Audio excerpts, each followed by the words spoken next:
여러분 축복합니다. 함께 또 주님의 전에 이렇게 나오셔서 하나님 앞에 말씀을 듣기를 원하시는 여러분들을 하나님의 이름으로 축복합니다.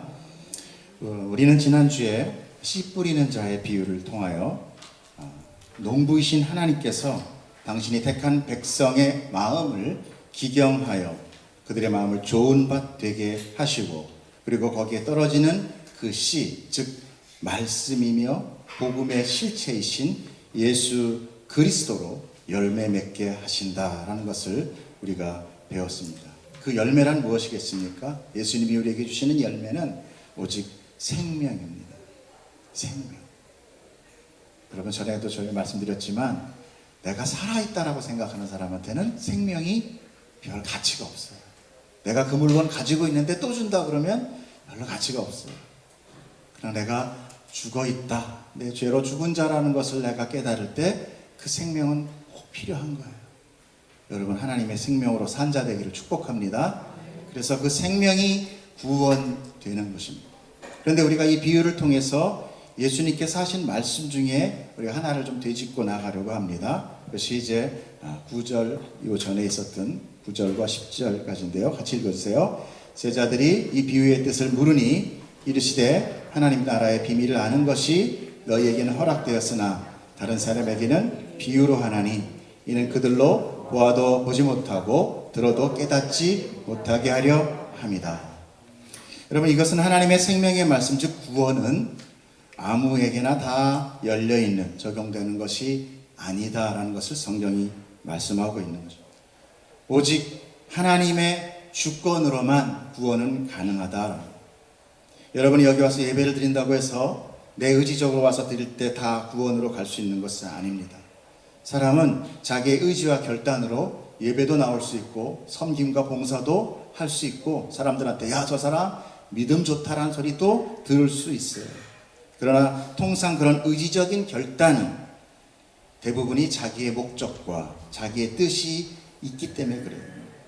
그래서 그 목적이 성취되거나 또는 파기될 때에 여러 사람들이 떠나가게 되는 것을 우리는 보게 됩니다. 왜 예수를 잘 믿다가, 왜 교회를 잘 다니다가 왜 떠나지? 뭐 이유는 있죠. 사람 때문에, 무엇 때문에, 환경 때문에. 그러나 그것은 그 이유가 아니라 내가 얻고자 하는 것이 안 얻어질 때, 내가 주인 될 때, 그때 떠나가게 되는 것입니다. 사실 그렇지만 우리들 좀 다 모두가 그런 목적 없이 여기 오지 않은 사람은 아마 거의 하나도 없었다고 저는 믿습니다. 그러므로 우리는 모두 사실은 좋은 밭이 아니라 길가밭이며 돌짝밭이며 가시덤불 밭이 맞아요. 그런데 그 형편없는 땅을 하나님께서 돌을 치우시고 덤불을 뽑아서 좋은 밭으로 만드시고 거기에 말씀의 씨를 뿌리고 계신다는 것입니다. 이것이 은혜의 되는 거예요. 그런데 우리가 이 말씀을 들으면 사실 조금 거부 반응이 오죠. 아까 들은 얘기, 하나님께서 듣지도 못하게 하고 말도 못하게 하고 귀도 막아라. 하나님께서는 이 세상을 사랑하셔서 독생자 예수를 보내셨다는데 아니 듣지도 못하게 하고 보지도 못하게 막아버린다는 것은 그건 좀 너무 하나님이 편파적인 거 아닌가, 불공평한 하나님 아닌가, 공의의 하나님이라면서 왜 그런가, 그런 반응이 있을 수 있어요. 그러나 그 질문 속마저도 그 중심에 나라는 자기중심적인 마음이 있다라는 것을 우리는 속일 수 없습니다. 결국 뭐예요? 하나님께서 이렇게 당신이 막고 당신이 구하고 하는 선택받은 주권적인 구원을 하나님이 선포할 때 우리의 반응은 무슨 반응이냐? 왜 나를 무시하느냐? 왜 나를 무시해? 왜 내 의견을 들어보지도 않아? 내가 얼마나 착하게 살고 얼마나 일을 악물고 열심히 신앙생활 했는데 왜 나를 무시하는 거야? 이것이 바로 인본주의라는 거죠. 그러나 주님은 그런 인간의 반응까지도 다 아시고 그 다음 오늘의 등불의 비유를 말씀하고 계십니다. 하나님은 공의의 하나님이십니다. 그러므로 누군가 억울함을 갖게 하지 않으셔요. 결코 억울할 수도 없죠. 즉 하나님의 심판은 결코 반론이나 이의가 있을 수 없다는 것이죠. 그러므로 오늘 비유의 말씀이 지난주 씨 뿌리는 자의 비유 바로 뒤에 설명적으로 붙어 있는 거예요. 16절을 우리가 다시 한번 읽어주겠습니다. 시작. 누구든지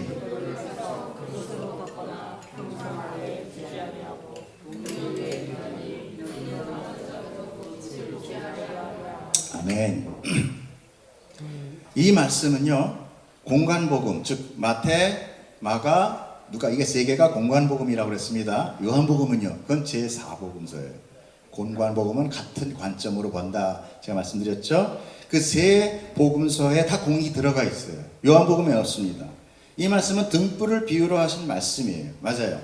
등불이란 어떤 겁니까? 어둠을 밝히기 위한 것이죠. 그러므로 등불을 켠 후에, 자, 어두워, 그러니까 등불 켜야지, 킨 다음에 바로 뚜껑으로 덮어버리는 사람 있을까요? 없단 말이에요.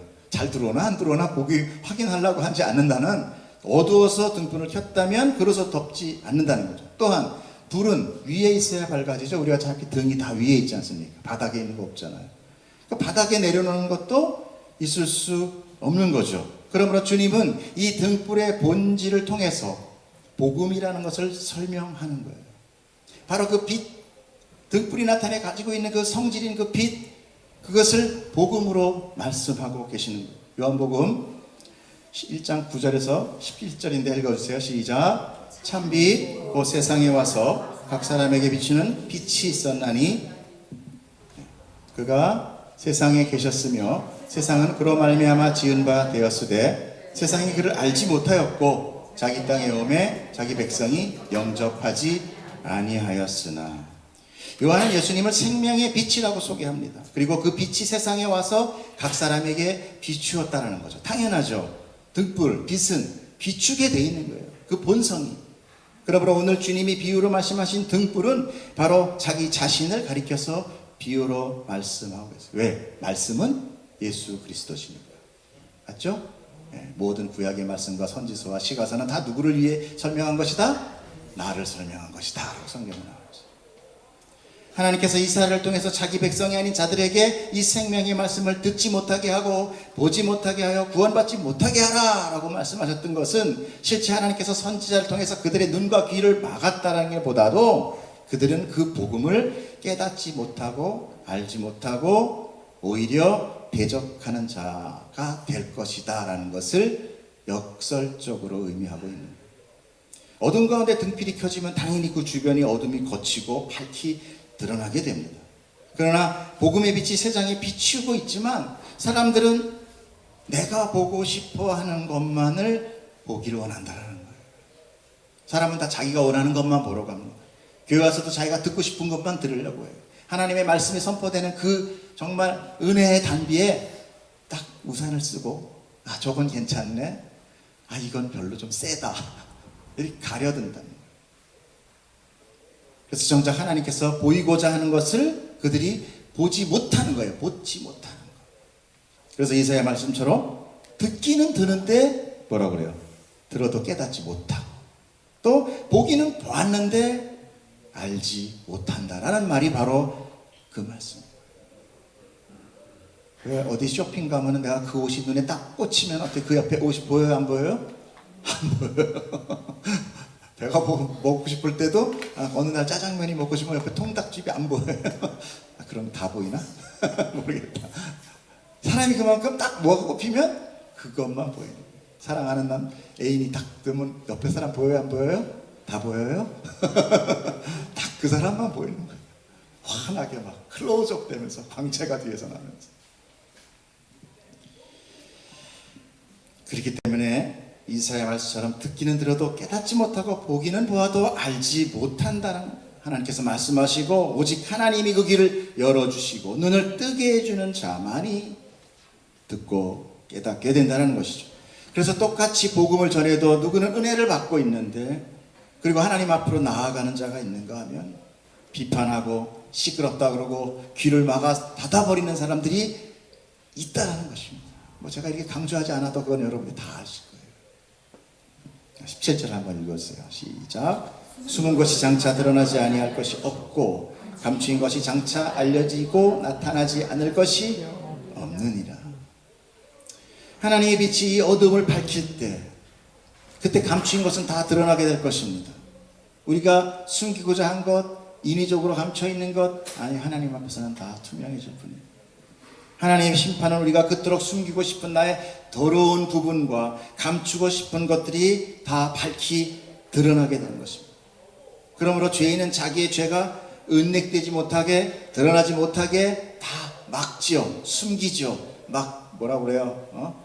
증거 다 인멸하고 그러잖아요. 그러나 결국 그들도 하나님 앞에서는 인정할 수밖에 없게 된다는 거죠. 마지막 심판 때 그 결과, 하나님의 그 마지막 심판을 우리는 모든 사람은 따라갈 수밖에 없어요. 저 이 있어요. 이렇게 얘기할 수 있는 사람은 없다는 거예요. 세상 법정은 어떻습니까?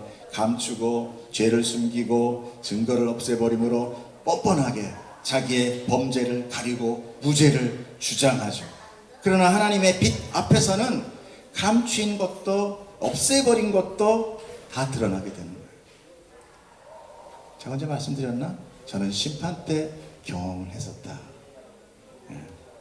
여러분 그런 거 하지 마세요. 되게 무서워요. 되게 무서워요. 누군가 나도 모르는 나의 더러움이 지금 요 정도 앉아있는 사람들 앞에서 요 뒤에 그냥 요 정도 되는 이 LCD에 제 마음이 확 드러나서 이렇게 막 지나가면 수치스러울까요? 어떨까요? 괜찮은 사람 한번 손 들어보세요. 난 괜찮다. 난 당당해. 아마 없을 거예요.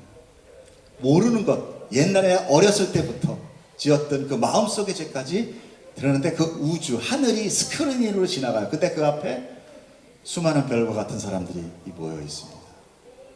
제가 어떻게 했을까요? 진짜 무릎이 다다다다닥 부딪힐 정도로 서 있을 수가 없을 만큼 힘들더라고요. 너무 수치스럽고 너무 다 까발려지니까. 사실 우리가 이렇게 막 덮고 있으니까 옷 입고 그렇죠? 그러니까 이렇게 앞에 떳떳하게 다니지. 우리의 속사정을 안다면 아마 나도 용서하기 힘들 거예요. 우리가 잊어버린 것들이 얼마나 많습니까?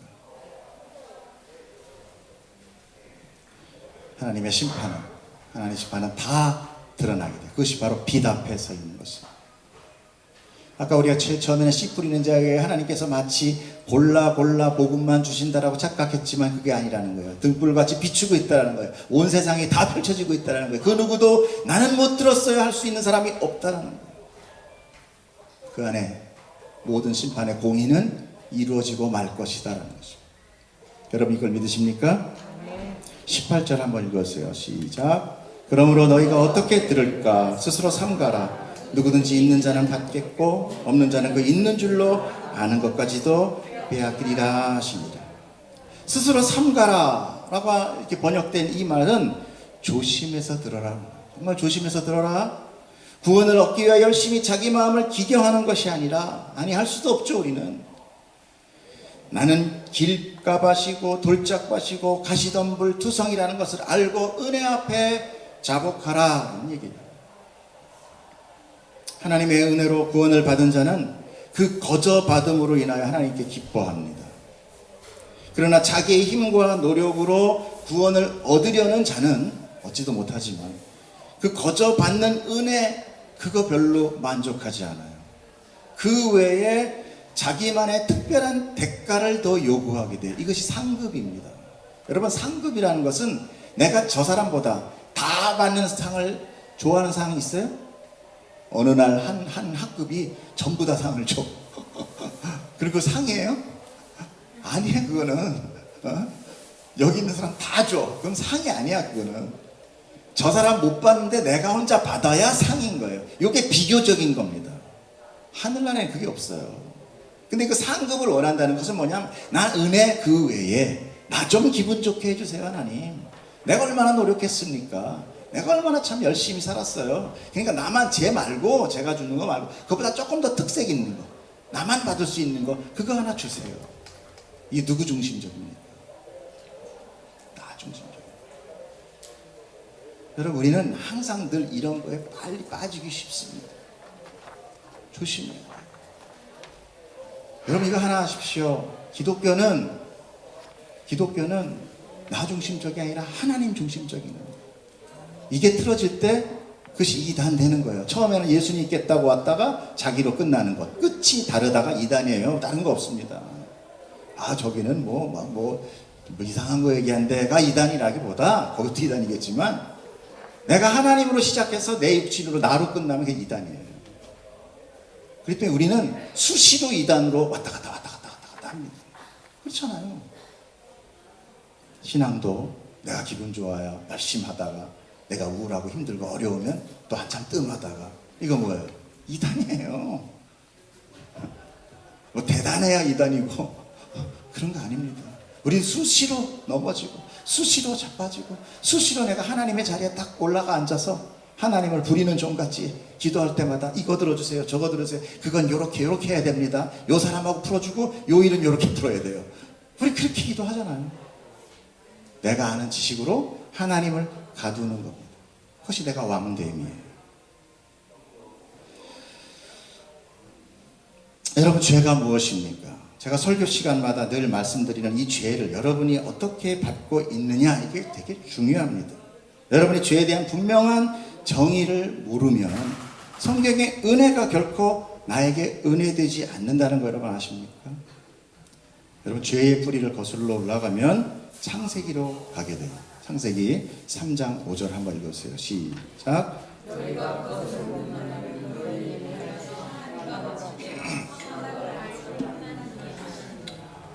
어느 날 에덴 동산에 있는 하와와 아담에게 뱀이 찾아갑니다. 그리고 유혹하기 시작해요. 그런데 그 유혹의 내용이 아주 중요합니다. 오늘 여기서 키포인트는 뭐예요? 너희 눈이 밝아져서 하나님과 같이 하나님 동등하게 된다는 거예요. 네가 하나님이야, 이렇게 되는 거예요. 그거 따먹으면 너도 하나님 되는 거야, 이렇게 얘기한 거예요. 쉽게 얘기했어요. 그러므로 죄의 시작은 창조, 피조물이 자기의 자리를 이탈하여 창조주의 자리, 하나님의 자리로 가는 자리 이탈의 사건의 시작입니다. 그것이 죄예요. 내가 내 자리에 앉아서 하나님을 믿을 때 내가 하나님으로 시작한 거 하나님으로 끝나면 돼요.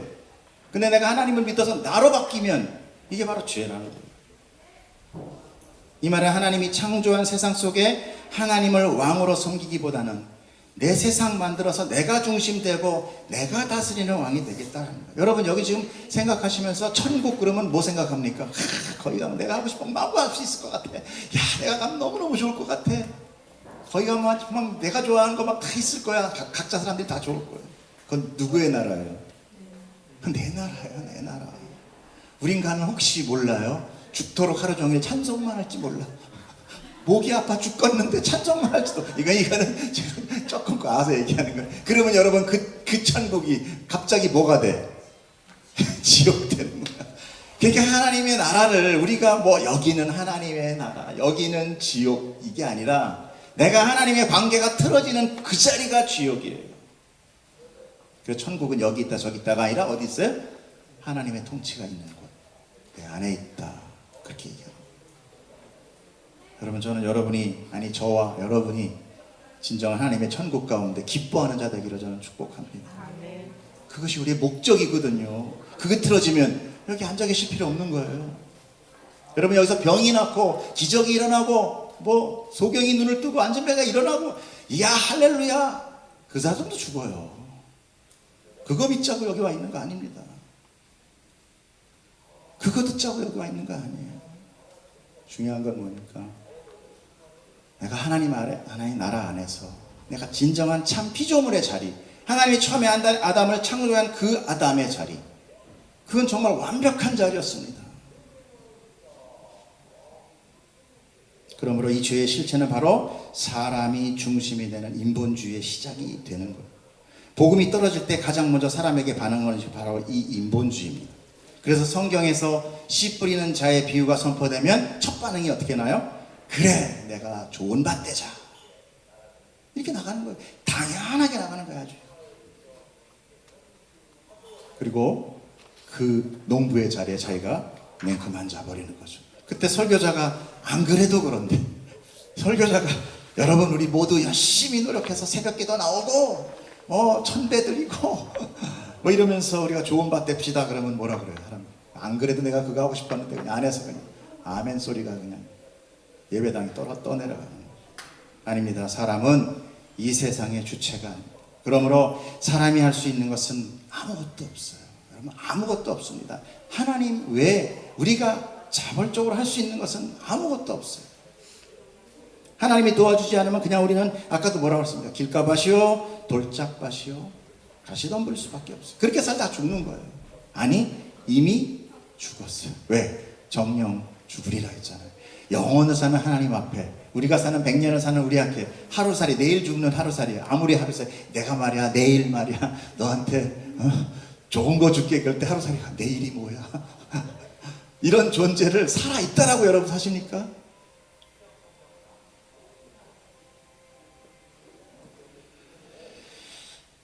우리는 이렇게 무기력하게 우리 스스로 있을 때는 무기력한 존재밖에 없어요. 근데 그렇게 성경에서 우리에게 말씀하면 뭐라고 얘기해요? 우리는 어떤 마음이 들어요? 허탈감, 좌절감, 그 무기력함 때문에 거부감이 들고 나중엔 분노가 나타나고 드디어 비판하고 대적하는 자가 되는 거예요. 인본주의가 강한 게 바로 한참 막 이렇게 너희는 불가능한 자야, 너희는 죄인이야. 그런데 옆에 조그마 애가 아멘 그러면 어떻게 돼? 걔가 천국 가는 애예요. 그래서 어린아이 같은 아이. 그래서 하나님께서 왜 어린아이라고 얘기하냐면, 어린아이는 어때요? 부모의 공급 없이는 살아갈 수 없죠. 그러니까 자꾸만 어린아이에서 뭐 우리 유치부를 잘해주자 이렇게 생각하는 게 바로 인본주의. 너무 표피적으로 생각하는 거예요. 성경을 그렇게 그냥 누구나 읽으면 다 아는, 물론 알 수 있겠지만 그렇게 쉽게 생각하시면 안 돼요. 왜 예수님이 아이들을 데려다 놓고 천국은 얘네들의 것이라고 얘기했느냐? 걔들은 어때요? 부모 완전 의존적인 존재예요. 그러니까 말 안 들어서 뻘거벗고 내쫓아도 이 울면서 바깥에 나덜덜 떠는 게 아이들이잖아요. 반항하고 그래? 알았어 그럼 나 오늘 갈래. 그럼 요건 벌써 머리통 큰 애들이야. 아이는 그렇게 못한단 말이에요. 엄마 아니면 죽어요. 바로 하나님 아니면 죽는 존재, 이런 어린아이 같은 존재가 천국에 간다. 그 얘기를 하나님 예수님이 말씀하시는 거예요. 우리는 너무나 웃자라 버렸어요. 이것이 바로 하나님의 구원이고, 이것이 하나님의 능력이고, 이것이 하나님의 열심인 것입니다. 그래서 로마서에서 뭐라고 얘기하십니까? 내가 복음을 부끄러워하지 아니하노니 이 복음은 모든 믿는 자들에게 구원을 주시는 누구요? 하나님의 내 능력 아니라는 거니까. 그러니까 이거 봐 믿음이 또 있어야 된다잖아. 그래가지고 열심히 또 믿자 그렇게 또 나서요. 그래서 에베소서에서 또 뭐라고 얘기합니까? 너희는 그 은혜에 의하여 믿음으로 말미암아 구원을 받았으니 이것은 너희에게 난 것이 아니라 하나님의 선물. 그러니까 여러분, 내 믿음이 어디 있습니까? 내 믿음이, 내가 뭘 믿어요? 나도 잘 못 믿는 성격이에요. 우리의 믿음을 과대평가하지 마십시오. 우리가 구원으로 가는 것은 아까 뭐라 했어요? 하나님의 능력이자 열심이에요. 그래서 은혜라 그러는 거예요. 그러면 뭐라고 합니까? 또 다시 반응이 뭐라고 그래요? 그럼 뭐야, 너무 이건 일방적이잖아. 하나님 다 하네, 난 그냥 뭐 아무것도 아니구나, 이렇게 될까봐 로마서에서 또 뭐라고 그래요? 자, 읽어보세요. 기록된 바 내가 야곱은 사랑하고 에서는 미워하였다 하신 것 같으니라. 그런즉 우리가 무슨 말 하느냐? 무슨 말 하느냐? 내 마음이야, 내 마음. 하나님 마음이야. 내가 그런 것도 못하냐? 내 마음대로 정하지도 못하냐? 내가 에선 버렸어. 에서는 더 남자다웠어요. 힘도 좋았어요. 멋있었어요. 사냥도 잘했어요. 아버지가 좋아하는 거 다 잡아왔어요. 그런데 야곱은 이건 사기꾼이에요. 그런데 야곱을 뭐 천대인 거 아닙니다. 이미 어미 태안에 야곱과 에서가 들어있을 때 내가 둘째를 더 복을 주겠다 얘기했어요. 하나님께서 택함 받은 장자가 된 거예요. 그럼에도 불구하고 야곱은 계속 에서를 미워해요. 증거를 얻기 위해서 하나님 앞에 뭔가를 들이대려고 했던 거예요. 자기의 노력으로. 은혜는 그런 거 아니라는 것입니다. 하나님 뜻대로 했다고 하나님이 불의하냐? 이 세상 온 천하가 다 그분의 것이다.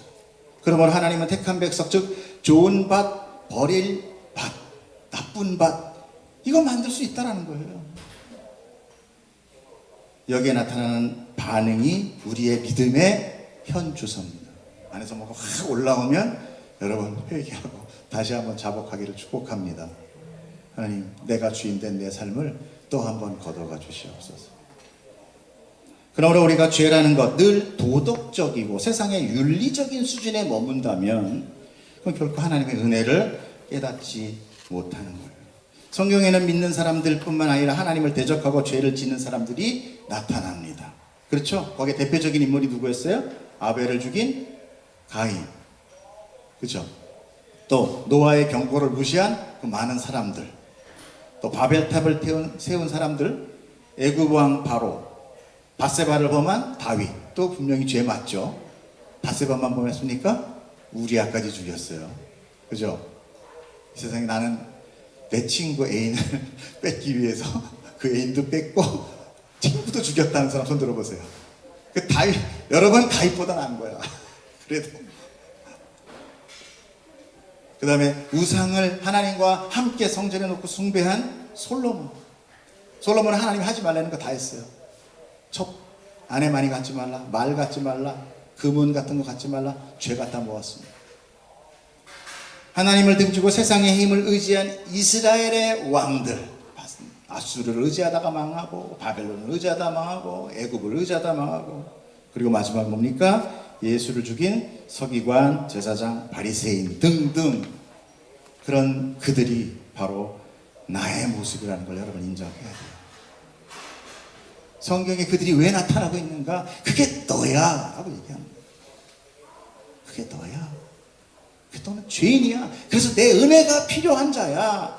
하나님은 그 죄인을 통해서 그 자식을 버리자는 게 아닙니다. 하나님을 붙들라는 거예요. 어머니를 붙들라는 거예요. 아이같이 되라는 거예요. 근데 우리는 늘 겉자라서 그냥 아니에요. 그냥 마치 사춘기 아이들이 그냥 난 다 컸어요 이제. 엄마 아빠 필요 없어 라고 우겨대는 거와 똑같다는 것입니다. 주님은 죄가 깊은 곳에 은혜가 크다고 하셨어요. 로마서 5장 10절, 율법이 들어온 것은 범죄를 더하게 하려 함이라. 뭐라고 그래요? 율법은 범죄가 더하다. 그러나 죄가 더한 곳에 은혜가 더욱 넘쳤다.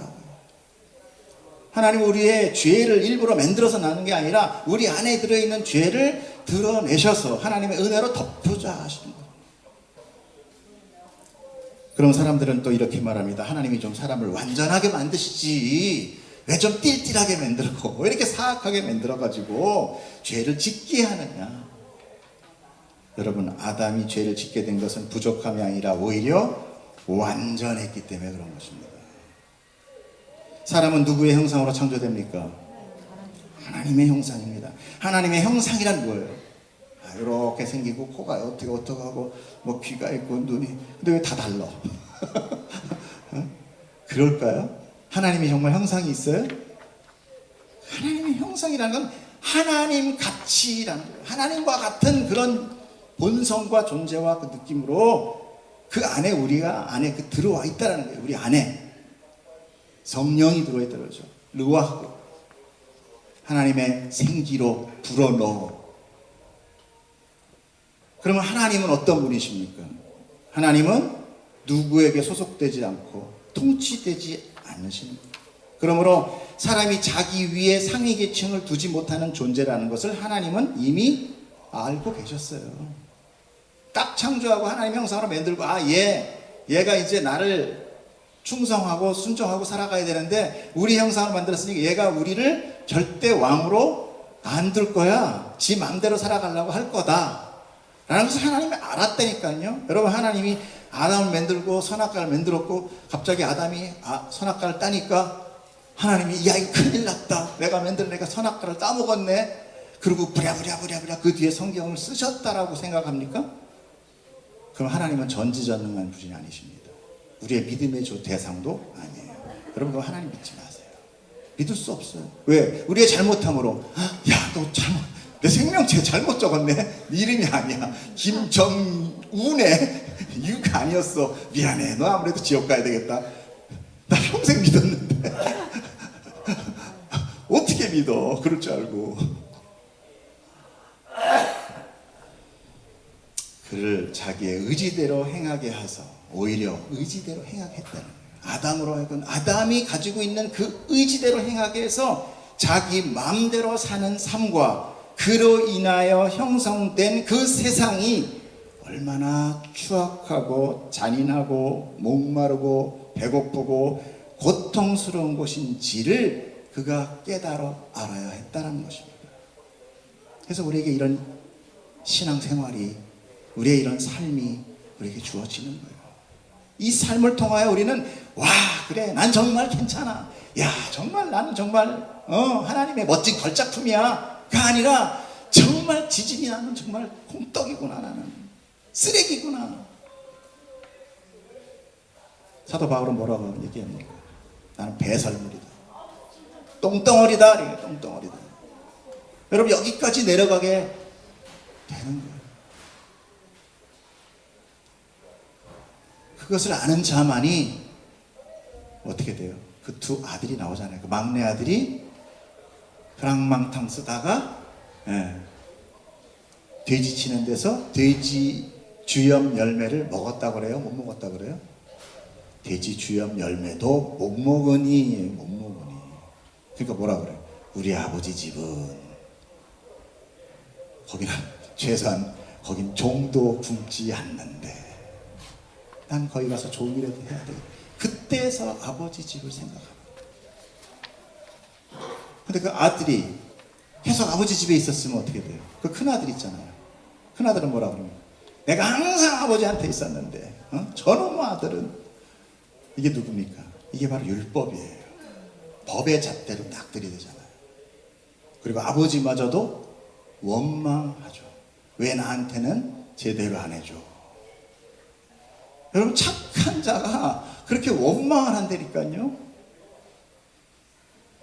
여러분, 하나님 앞에 나의 착함을 드러내려고 하지 마시고 여러분 안에 나의 실체를 깨달아 알아 하나님의 은혜를 붙드는 자 되기를 축복합니다. 그게 은혜예요. 그게 복이에요. 그래서 우리 하나님을 믿고 이 신앙생활 살아가면서 계속 부서지고 깨어지고 그 죄의 실체로 우리는 드러나게 될 것입니다. 여러분, 여기 잘못 오신 거예요. 절간 갔으면 얼마나 좋은 일만 일하고 좋을 텐데 하필이면 잡아도 하나님을 붙들어서서 이 고생을 하십니까? 근데 어쩔 수 없어. 하나님 한번 잡으면 안 놔. 게임 끝이야. 성경에 뭐라고 해요? 내가 너와 끝까지 함께 끝까지 버리지 않아. 하나님 제발 날 좀 버려주세요 해도 못 버려. 하나님의 택함은 하나님의 주권이에요. 할렐루야. 이따가 저한테 오셔서 개인 면담하십시오. 저는 아무래도 아닙니다. 저는 하나님 말고 아무래도 딴 데를 가야 될 것 같습니다. 거부 기도를 해주시옵소서 뭐 이러면 저한테 오세요. 저 못합니다. 그러므로 아담은 하나님의 첫 율법인 그 선악과 하나님의 통치의 율법이잖아. 이거 하지 마. 그거를 따먹을 수밖에 없었고 그것을 통해 자기의 실체를 깨닫고 하나님의 모든 공급으로부터 이제 끊어지고, 그렇죠. 스스로 살아갈 때 얼마나 많은 역경과 고난과 결핍 속에서 서로 살아남기 위한 힘의 대결 구도. 여러분, 지금 뉴스에 나오는 모든 것이 뭡니까?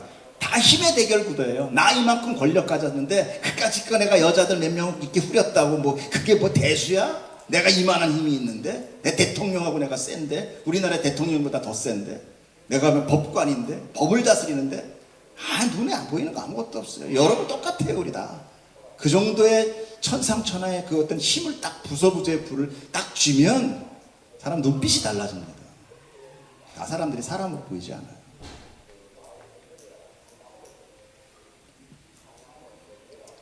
그래서 하나님께서 그런 우리를, 그런 죄를 뭐라고 하면 로마서 1장 20절 읽어주시죠. 그러므로 하나님께서는 그들을 마음의 전욕대로 더러움에 내어버려 두사 그들의 몸을 서로 욕되게 하게 하셨다.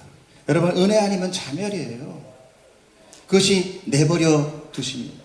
내버려 두면 어떻게 돼요? 그냥 돌짝밭 되는 거예요. 내가 기경하지 않으면 그냥 돌짝밭이에요. 그냥 가시 덩굴이에요. 단단한 길가 땅이에요. 농부가 안 하는데 누가 합니까? 땅이 스스로 뭘 어떻게 해야겠다는 거예요. 이 모든 비유의 마지막 결론을 말씀하시지 한 사건이 이제 이 비유의 마지막 끝에 붙어 있습니다. 읽어보세요. 시작. 예수의 어머니와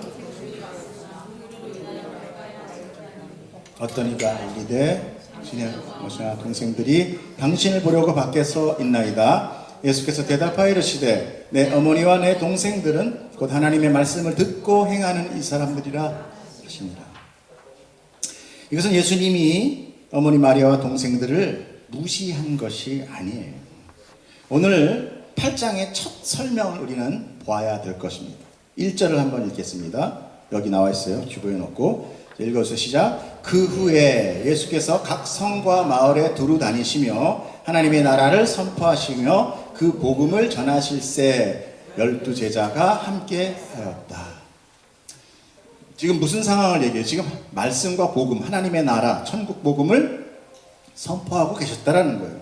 예수님은 각 성과 마을에 다니면서 하나님의 나라와 복음을 전하며 가르치셨어요. 더구나 지금은 많은 무리가, 큰 무리가 모였다고 그랬죠. 예수님 앞에 나와 있는 상태에. 그래서 너희들 다 모여있지만 그렇다고 너희들 다 구원받는 거 아니야. 하나님이 택한 좋은 박들이 있어. 이런 거 지금 얘기하고 있는 거란 말입니다. 그들은 어땠어요? 예수님이 봤을 때 정말 하나님을 믿어서 온 것이 아니라 기적과 이사, 병고침 때문에 또 떡을 만들어 줌으로 인하여 많이 모여들었던 거예요. 그래서 예수님은 그 진리를 비유로 말씀하셨던 것입니다. 그렇기 때문에 사람들이 많이 모여서 예수님의 가족들이 왔는데 가까이 오기 쉽지 않았어요. 그런 상황인 겁니다. 근데 예수님은 우선순위는 뭡니까? 가족입니까? 복음입니까? 에? 뭐하러 여기 오셨어요, 이 땅에? 가족이면 가족, 하늘에 있는 가족하고 같이 잘 지내시면 되지. 뭐하러 여기 오셨겠어요? 복음 때문에 오신 것입니다. 그분은 복음을 위해 오셨고 복음을 위해 사시다 복음을 위해서 죽으십니다. 많은 사람들이 예수께 각자의 소망과 기대를 가지고 다가왔을 때에도 오직 주님은 복음의 말씀만을 가르치셨어요. 그 중심에 하나님의 은혜가 있었고 택함의 주권이 있었던 거예요. 그리고 그것이 하나님 나라의 공동체였던 것입니다.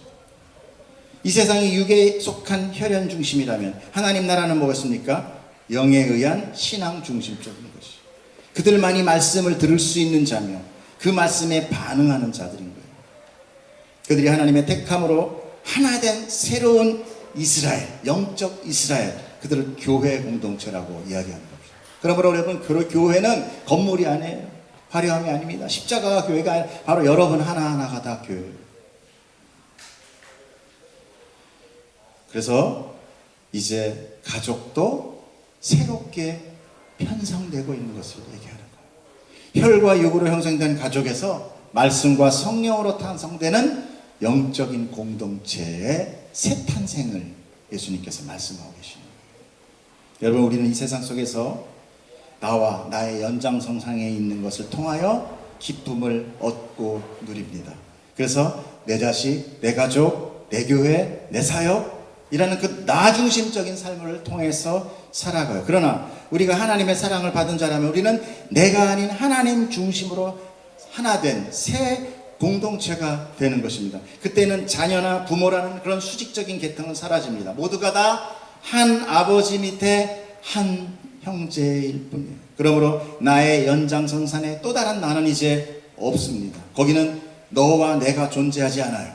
모두 다 한 개체, 한 몸이 되는 거예요. 그러므로 저 하나님을 믿고 저 십자가 예수 그리스도를 따르는 것이 아니라 성부, 성자, 성령이 하나 된 그 안에 예수 그리스도와 연합되어 우리가 그 안으로 소속되는 겁니다.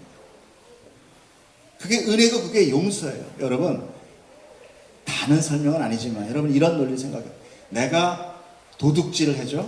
그게 내가 나에게 죄로 형성이 됩니까? 솔직히 얘기해보세요. 나는 다 죄에서 빠져나갑니다. 나한테는. 내가 이거 물건 훔쳤어요. 나한테는 그게 죄가 아니에요. 무슨 이유가 있습니다. 합당한 이유가 다 이해할 수 있는. 그걸 죄로 끌고 가지 않아요. 죄까지 안 가요. 여러분, 그게 연합이에요. 우리를 은혜로 덮으면서 죄인인 나를 용서될 수 있는 것은 예수 그리스도의 십자가의 형상으로 볼 수 있는 것으로 돌아가신 그런 핏값에 대한 의미도 있지만, 우리가 그 연합이라는 것은 뭐냐면 내가 그 성부성자 하나님과 하나님이 된다는 게 아니라 그 안으로 소속되는 한 개체가 되는 거예요. 나중에 시간이 되면 다시 그 얘기를 말씀을 드리겠습니다. 여러분, 여기서 아마 성경을 전혀 안 읽거나 아니면은 여러분이 교회를 처음 오시면은 좀 제 설교를 좀 듣기 힘들 수도 있어요. 제 설교는 제가 뭐 건방지게 얘기하자는 게 아니라 초등학교는 좀 넘은 겁니다. 중등부 교육 정도 돼요. 중등부 정도 교육돼요. 여러분, 말씀으로 읽으셔서 여러분 좀 잘하셔야 돼요. 그래서 처음엔 어때요? 아이를 돌볼 때 똥을 좀 싸도 괜찮고, 뭐 옆에 고려 청자를 깨뜨려도 다 용서돼요. 그렇죠? 그러나 좀 크면 조금씩 자기에 대한 책임도 질 줄 알고 또 깨달아야 되는 거죠. 여러분, 신앙도 마찬가지예요. 언제까지나 그냥 사랑 하나님의 그냥 하나님 다 그냥 이렇게 용서 착한 일. 그러니까 우리가 처음에 교회에 와서 하나님을 믿으면서 우리가 뭔가 이렇게 행위적으로 모범적인 삶을 통해서 이렇게 뭔가를 보이는 것도 또 필요할 때가 있어요. 모든 걸 다 삭제하자는 건 아닙니다. 그러나 그 안에 우리의 노력이 아니라, 우리의 업적이 아니라, 이건 사실 하나님이 하고 계시다라는 것을 여러분이 아셔야 된다는 것이죠. 그래서 여러분, 성경 공부를 열심히 하십시오. 성경을 많이 읽으세요. 성경을 읽어야 제가 말씀을 드릴 때 그게 그거구나, 제가 이렇게 많은 것을 쓰지 않도록 수고를 좀 덜어주시고 여러분, 죄가 없다면 우리 하나님의 은혜도 모를 뿐 아니라 오히려 거부하는 자가 돼요. 그러므로 오늘 하나님이 내 죄를 드러내시고 나를 이 땅에서 외톨이로, 마치 나그네로 만드시는 것은 오직 나를 사랑하사 나를 택하시고 나를 당신의 자녀로 만들기 위한 하나님의 그 하늘의 큰 사랑이라는 것을 여러분 깨달아 하셔야 됩니다. 그럼 우리 이제 저와 여러분은 주의 새 가족이 맞습니까? 아멘. 만약 여러분이 하나님의 말씀을 듣고 행하는 자라면 오늘 주님이 말씀하신 것이 예수님의 가족임을 저는 믿습니다. 기도하겠습니다.